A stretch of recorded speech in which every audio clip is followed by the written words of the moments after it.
Jean-Christophe, tu es gardien du Stade Lavallois et tu as la particularité d'être un ancien international français puisque tu as été champion d'Europe de police en 2010. Raconte-nous cette expérience. Ben, écoutez, j'ai eu l'opportunité de rentrer dans la police quand j'étais jeune, quand le métier de footballeur pour moi était un peu fermé, de pouvoir faire que ça. Donc j'étais obligé d'aller travailler. J'ai eu cette opportunité de rentrer dans la police et de ça, voilà, il y avait une équipe de France Police et j'en ai fait partie. J'ai fait 2 Coupes d'Europe, une où on a fini en Allemagne vice-champion d'Europe et une autre où on a gagné la Coupe d'Europe en Grèce en 2010 si je me rappelle bien. Je crois que vous avez la date. Et donc voilà, une superbe expérience. Et autant dans mon métier que dans le football, dans la police. Alors tu as fait l'essentiel de ta carrière en national, mais tu as eu aussi ce fameux contrat professionnel la saison passée à Amiens. C'était inespéré pour toi de découvrir la Ligue 1? Ah oui, complètement, complètement, surtout à mon âge. Quand on a 20 ans, c'est un peu plus probable.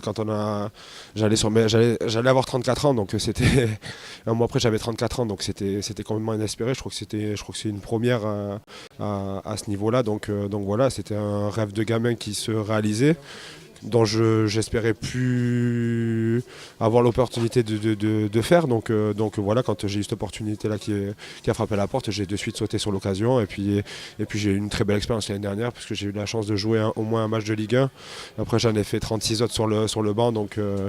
Et en plus de ça, un match de Coupe de la Ligue contre le PSG. Donc c'était une expérience formidable. Et je suis éternellement reconnaissant au club d'Amiens de m'avoir pris l'année dernière et de m'avoir pu avoir cette expérience la saison dernière. Alors, il y a eu justement ce match contre Nice en Ligue 1, un autre contre Paris, et puis auparavant tu avais aussi joué contre Lyon, notamment avec Bayonne ou encore contre Rennes avec Dunkerque. Tu n'as pas joué contre beaucoup d'équipes de Ligue 1, mais à chaque fois tu as tiré le gros lot quand même. Ouais, j'ai eu cette chance-là. Lyon, c'était le grand Lyon de l'époque avec Juninho. Bon, Coupé jouait pas malheureusement pour moi, mais c'était Vercoutre, c'était très bien quand même. Mais ouais, c'était des bons moments. Rennes aussi est un très bon moment avec des grands joueurs. Et puis surtout l'année dernière, le PSG, ça c'était la cerise sur le gâteau.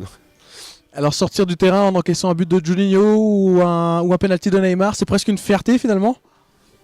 Bah, je dirais pas ça comme ça. Quand on est gardien, on n'est pas fier de prendre des buts, mais bon voilà, vaut mieux les prendre par ces joueurs-là que par des joueurs de DH, sans manquer de respect à la DH, je dis pas, mais voilà, c'est vrai que bon, j'ai eu cette chance-là de jouer contre eux. Malheureusement pour moi, ils m'ont mis des buts, mais bon, après c'est quand même gratifiant de jouer contre des joueurs comme ça. Et si tu avais un dernier rêve à accomplir dans ta carrière de footballeur, lequel tu choisirais? Ça serait la montée en fin de saison avec le Stade Lavallois. J'ai jamais joué en Ligue 2, donc j'aimerais terminer ma carrière là-dessus. Ça serait vraiment exceptionnel pour moi, sachant que comme je le dis et je le redis, la carrière de footballeur professionnel elle était un peu fermée à un moment donné pour moi. Le seul but dans ma vie c'était de jouer au moins un jour à un match de national. Donc j'en ai fait un peu plus de 200. Donc voilà, mais si je pouvais terminer sur une saison en Ligue 2, ça serait l'apothéose pour moi.